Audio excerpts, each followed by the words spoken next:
안녕하십니까. 범호의 로울의 윤희호 대표 변호사입니다. 오늘은 의료과실과 관련해서 추락과 낙상 케이스 하나를 소개해 드리겠습니다. 그 의료과실 사건 중에 상당 부분 많이 차지하는 게 뭐냐면 추락하고 낙상 케이스인데, 대부분 이제 뭐 건강검진 받다가 이제 낙상하는 경우도 있고, 어떤 병 때문에 이제 진찰을 받다 낙상하는 경우도 있는데, 그보다는 이제 좀 정신질환이 있는 분들이 입원을 했을 경우에 추락하는 사고가 생각보다 많습니다. 이제 정신질환이라고 하면 뭐 다른 우리가 흔히 얘기하는 이제 뭐 정동성 장애라든가 얘기하는 이제 정신병이라고 생각하는 그런 것도 있지만 치매 환자인 경우도 있어요. 그래서 요거는 제가 실제 이제 판례 케이스인데, 요번 시간에는 판례 케이스 설명드리고, 다음 시간에 제가 지금 하고 있는 사건 추락 케이스를 또 소개를 해드릴게요. 이게 어떤 사안이냐면 이제 정신병자가 그 신경정신과 이제 대형 종합병원이죠, 개방병동에 입원을 했어요. 근데 이제 대부분 정신질환이 있어서 입원하신 분들은 자의로 인해서 입원하신 경우는 별로 없어요. 그리고 대부분 이제 자기가 버림받았다거나 아니면 가족들한테 버림받았다는 생각을 하는 경향이 있기 때문에 자꾸 나가려고 합니다. 탈출을 하려고 해요, 치료보다는. 그래서 이분도 이제 입원을 했지만, 나는 여기서 나가야 된다, 나는 뭐 안 내보내 좀 자살하겠다, 뭐 이런 얘기도 했던 거예요. 그래서 그 신경정신과 병동이 10층이었는데 이 계단을 통해서 막 내려가다가 이제 그 직원들이 그걸 발견했으니까 이제 위험하니까 이제 뭐 못하게 막으려고 했을 거 아니에요. 막 탈출을 시도한 거예요. 막 내려가다가 2층에 도달을 했는데, 거기서 2층에서 추락을 한 거예요. 그래가지고 머리를 부딪혀가지고 뇌 자상을 입어서 사망을 했습니다. 그래서 결국은 이제 이 유족들이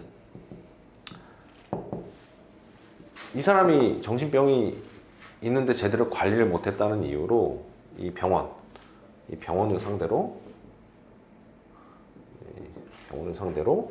이제 손해배상 소송을 한 사건이에요. 그럼 결국은 이제 이 병원에 과실이 있느냐 없느냐 여부를 따져야 되잖아요. 근데 이제 이 사건에서 이 유족들이 일부 승소를 했습니다. 일부 승소를 하게 된 원인이 이제 업무상 과실이 인정이 된 건데, 이 신경정신과, 그러니까 정신병 같은 경우에는 이 사람이 평소에 이제 입원을 한 이후에도 자꾸 나가려는 시도를 하고, 내가 뭐 자살하겠다는 시도를 하고 나가겠다는 시도를 여러 차례 했기 때문에 이 정신병에 있는 분들은 항상 그런 점을 염두를 해야 돼요. 그러니까 충동행위라든가 탈출을 예견 가능했다는 거예요. 왜냐면 평소에 그런 행동을 했기 때문에. 이러한 것들은 사실은 보통 간호기록지나 의사들이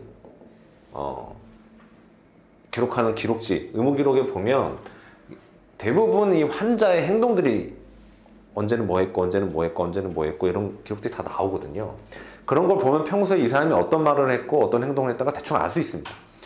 근데 그런 기록이 쭉 나오는데, 이 사람이 예를 들어서 폭력적인 행동을 하거나, 근데 그거에 대해서 아무런 대비를 안 했고 그러면서 사고가 발생했다고 하면 일단 업무상 과실이 인정될 가능성이 매우 높아요. 그래서 이 사건에서도 의사에게 이 환자가 충동 행위나 탈출할 수 있다는 것을 예견 가능했다, 회피 가능했다, 이건 이제 업무상 과실이 있다는 얘기거든요.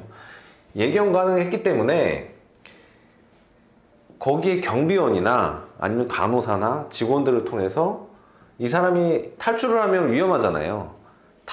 탈출을 방지해야 될 업무상 주의 의무가 있다 라고 본 거예요.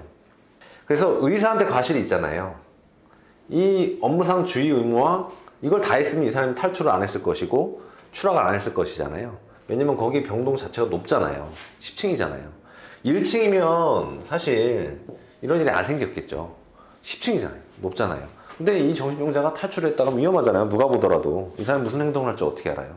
그리고 이 정신병의 정도가 중할수록, 이래서 치매가 중증이다 라고 하면 이런 예견 가능성, 회피 가능성의 정도가 높아지겠죠. 그렇기 때문에 이런 것을 고려를 했을 때 충분히 업무상 과실이 인정이 된다. 그것과 이 사람이 2층에서 추락해서 사망한 것과의 사이 상당히 인과관계가 있다 라고 인정이 돼서 의사의 업무상 과실과 이 환자의 사망 사이 인과관계를 인정을 해서 손해배상 책임 인정을 한 거고, 이 의사는 아까 이 종합병원이고 이 고용의사예요, 고용의사. 고용된 의사이기 때문에 이 병원은 이제 병원인 경우에 이제 뭐 학교법인일 수도 있고요, 재단일 수도 있고 여러 나중에 저도 한번 강의를 할 텐데 이제 보통 예를 들어서 연세대학교 같으면 연세의료원이죠. 그게 이제 주체이기 때문에 사용자로서 손해배상 책임을 진다고 인정을 해서 756조 책임 인정을 해서 손해배상 책임을 인정한 사안입니다.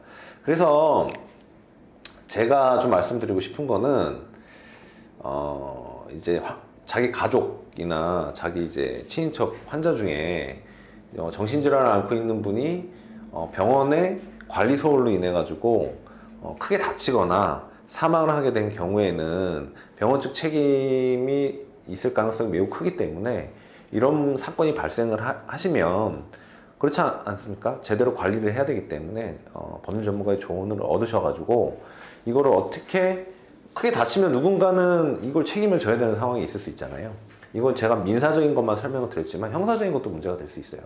업무상 과실치사가 될 수도 있기 때문에 법률 전문가의 조언을 얻으셔가지고 어떻게 해결하실지 고민을 하셔야 될 부분이다 라는 걸 말씀드리고 싶어서 이 케이스를 소개하게 됐습니다. 오늘 여기까지 하겠습니다. 이상입니다.